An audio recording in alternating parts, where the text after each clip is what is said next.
Qu'ajouter, mesdames, messieurs, après ces paroles si fortes qui viennent d'être dites, après l'évocation d'événements allés si loin dans la barbarie, que leur réalité peine à s'imposer dans nos consciences aujourd'hui. Monsieur le préfet, en général, mesdames, messieurs les autorités civiles et militaires, Monsieur le Président, cher Jean-Pierre Seynt, chers aînés rescapés, chers enfants,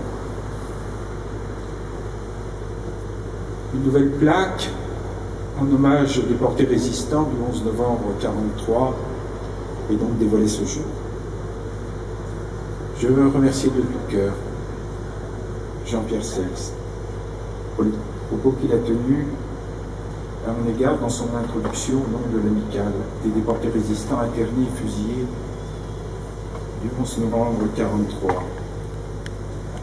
Propos que je veux partager avec mon adjoint Jean-Michel Troyat et toute l'équipe de la mairie.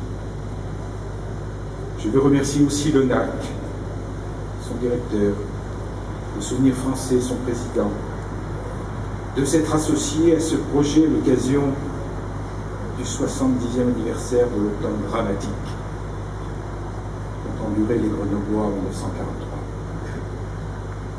Il est vrai que la ville de Grenoble veille avec une attention particulière aux objets de mémoire sur son territoire. Ils sont importants, essentiels, pour les pensées même fugitives, même incertaines, qu'ils suscitent au hasard des regards qui s'y approchent. On ne peut pas savoir quel cheminement suivent ces pensées chez les passants,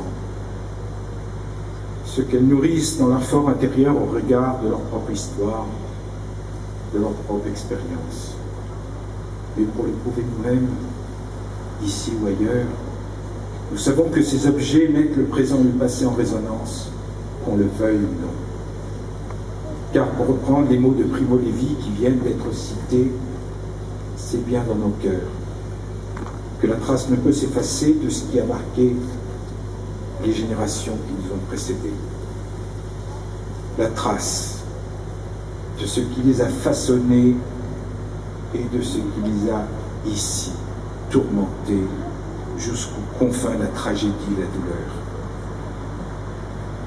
Le 11 novembre 1943, que le jour où des gens ordinaires sont devenus des héros parce qu'ils ont choisi de faire face avec un courage radical à une menace elle aussi radicale.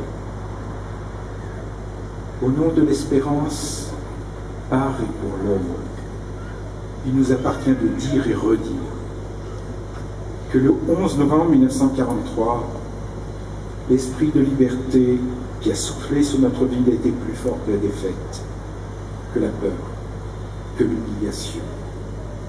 De dire et redire que le 11 novembre 1943 témoigne de la force irrépressible, de la conviction, quand les ombres mortifères de la capitulation s'assoient, quand la gangrène, l'indignité gagne, quand les valeurs sacrées de l'unité sont en péril.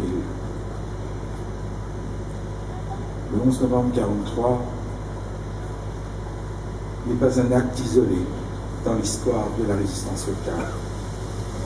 Des plus glorieuses aux plus modestes, beaucoup d'autres pages ont été écrites, jusqu'à la libération de notre ville le 22 août 1944. Mais comme l'écrit le journal d'Éveil à l'époque, le 11 novembre 1943, la résistance dauphinoise déclenchée contre l'occupant, sa première offensive, jusqu'à la victoire.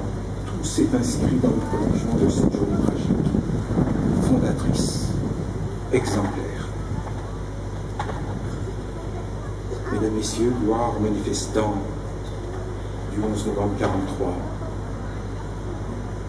gloire aux déportés, à ceux qui sont morts dans les camps, victimes de la barbarie, et à ceux qui ont survécu, qui ont porté le souvenir de leurs compagnons à travers les années, qui ont témoigné et qui ont instruit.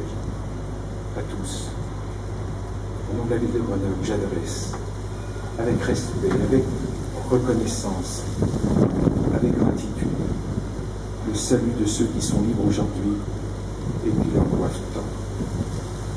Mesdames, Messieurs, vive les manifestants du 11 novembre 1943. Vive Grenoble, commune, compagnon de la libération, vive la démocratie, vive la liberté, vive l'Europe qui a réconcilié les peuples allemands et français. Vive la République et vive la France.